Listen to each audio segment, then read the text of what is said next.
ہے روزہ قیامت کے دن سفارش کرے گا۔ رسول اللہ صلی اللہ علیہ وسلم فرماتے ہیں الصیام والقرآن یشفعان للعبد، قیامت کا دن ہوگا۔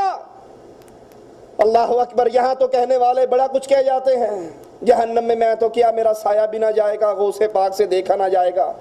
غوث کا دامن پکڑ کے مچل جائیں گے اور چپٹ جائیں گے اور پکڑ لیں گے، غوث چھڑا لیں گے، بابا چھڑا لے گا، مولا علی چھڑا لے گا، حشر کا میدان ہوگا، علی علی کا نعرہ ہوگا، ملنگوں کا قبضہ ہوگا۔ کہنے والے بڑا کچھ کہتے ہیں، لیکن سنیے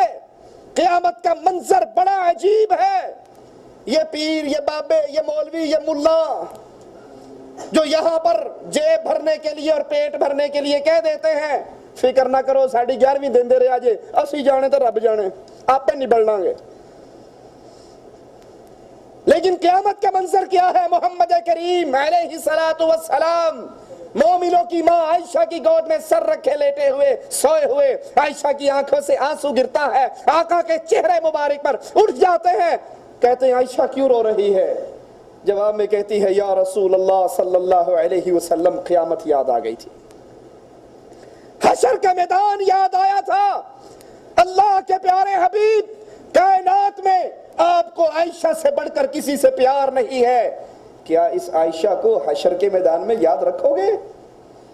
پیارے حبیب علیہ السلام نے فرمایا عائشہ 3 موقع آنے والے ہیں، 3 گھڑیاں ایسی ہیں کوئی کسی کو یاد نہیں رکھے گا، محمد عائشہ کو بھول جائیں گے صلی اللہ علیہ وسلم۔ یہ وہ منظر ہے قیامت کا، لیکن یاد کیجئے اللہ کے پیارے حبیب روزوں کے بارے میں کیا فرما رہے ہیں؟ قیامت کا دن ہوگا، یہ روزہ، یہ قرآن قیامت کے دن سفارشی بن کے اللہ کے دربار میں پیش ہوگا۔ روزہ کہے گا اللہ کمرے میں کیلا ہوتا تھا، فریج میں پھل ہوتے تھے، کھانا موجود تھا، سب کچھ، لیکن اللہ میں اس کے اور اس کی تمناؤں کے درمیان میں رکاوٹ بنا رہا، اللہ اس نے میرا خیال رکھتے ہوئے کبھی تیری نافرمانی نہیں کی۔ قرآن کہے گا اللہ لوگ راتوں کو سوتے تھے، کاروبار کرتے تھے، میں اس کو ساری رات جگایا کرتا تھا، یا رات کا کچھ حصہ جگایا کرتا تھا، یہ میری تلاوت کرتا تھا، اللہ آج یہ تیرا بندہ تیرے سامنے ہے، دنیا میں اس نے ہمارا خیال رکھا، آج ہم اس کی سفارش کرتے ہیں، اللہ اس کو معاف کر دے۔